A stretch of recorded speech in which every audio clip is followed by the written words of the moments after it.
Dobar dan poštovani gledalci.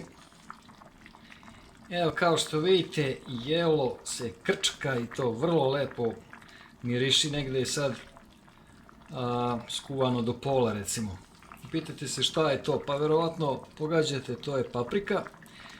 To vam je kao punjena paprika, ali na moj način.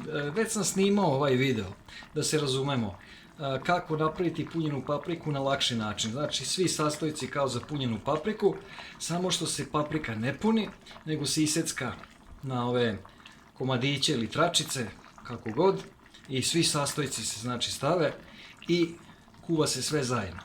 Ukus je skoro potpuno isti, zato što sam jeo pravu punjenu papriku više puta i što je moja mama pravila i što pravi i sad i što sam ja pravio, original punjenu papriku, a i na ovaj način kako ja pravim. I mogu vam reći iskreno, mala je razlika u ukusu.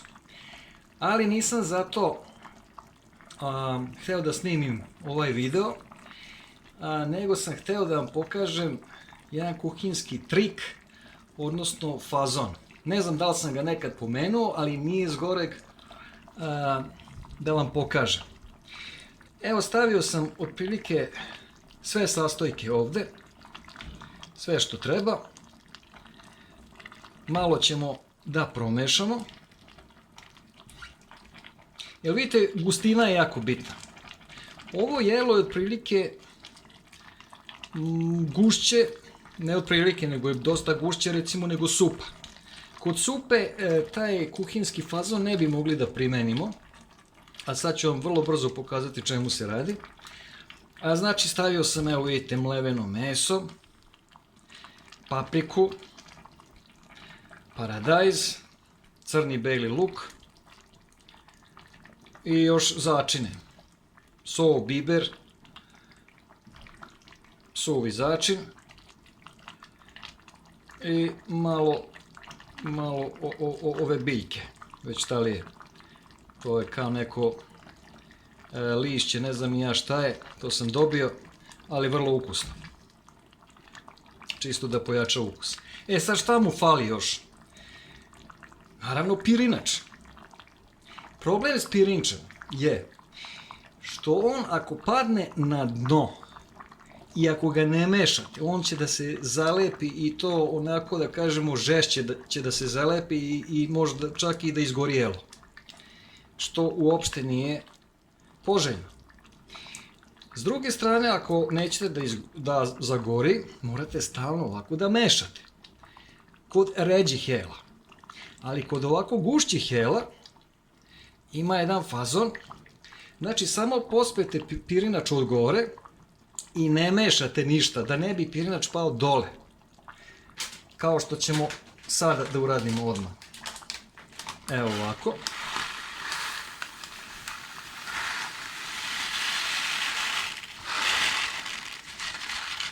Evo, pogledajte. Tako. Šta ćemo sada uradimo? Samo ćemo malo ovako da ga rasprostremo po površini ovog jela, ali bez toga da pirinač ode dublje. Znači, nećemo ga potiskivati na dole, nego samo ovako raširiti po površini. Jel vidite, ono vri. Evo ga ovako. I sada jednostavno samo poklopimo i pustimo da kuva jedno dobrih 10-15 minuta. Pirinač će da se skuva, a neće pasti na dno, ostaće na površini. A kasnije, kad već bude skoro gotov, znači par minuta pre kraja, onda ćemo da izmešamo. I znači vi sad faktički, evo lepo ovako poklopimo i možemo da odemo da radimo nešto drugo. Znači vidimo se za 15 minuta. Evo, dragi gledalci, prošlo je nekih 15-20 minuta. kako se ovaj pirinač kuva, pa da vidimo kakva je situacija. Aha, pogledajte kako je pirinač ostao gore. Zašto je ostao gore? Zato što je ovo što kuvamo dovoljno gusto da ga zadrži u ovom položaju. Sada ćemo da probamo koliko se skuva. On se sad, jedan deo pirinča, onaj dole, on se skuvao regularno, a ovaj od gore on se skuvao kao na pari. Što je isto ok. Skuvao se lepo. To je ono što sam vam pričao. Ne smete ga mešati. Da sam mešao i da sam otišao 15-20 minuta, a kasnije da nisam mešao, znači da je pao pirinač na dno, mogu bi da bacim jelo. A možda i šerpu. Jer bi toliko zagorelo da bi to bilo strašno. Znači ovo je jedan lagodan način kuvanja pirinča u nekom jelu koje je dovoljno gusto da ne dozvoljava pirinču da padne dole. Sad znači jednostavno samo treba da to je veoma dobro izmešamo. Naravno, kad smo stavili pirinač na početku, nisam napomenuo, ali eto napomenut ću sada, da treba vatru utišati malo, staviti na neku srednju vatru otprilike. Dobro, to se i podrazumeva. Sad, pošto je jelo već pri kraju, sada samo ostaje da mešamo. Pirinač je dosta pokupio tečnosti, pa ćemo malo naliti vode i mešat ćemo još nekoliko minuta. Šta znam, možda 3-4 minuta i jelo je gotovo. Evo, dolio sam malo vode. Sada ćemo ovako, sad je lakše mešati, naravno. Dobro, ja mešam ovako sad jednom rukom, zato što ovom drugom rukom držim kameru pa snimam. Dobro, nećete vi zameriti. Što kaže, moramo se prilagoditi. I sad sam malo pojačao vatru. Zašto? Pa da bi brže ta voda provrila, da bi se sve izjednačilo i zato što stalno mešam, pa sad nije problem.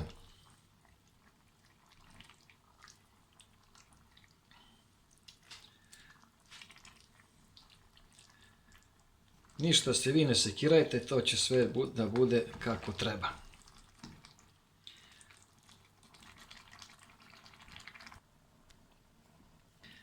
Evo, dragi gledaci, prošlo je nekoliko minuta kako mešam i to bi trebalo da bude to. Sad ćemo samo da probamo. Ovako sa sve saftom i malo mesa da zahvatimo iz pirinča i paprike.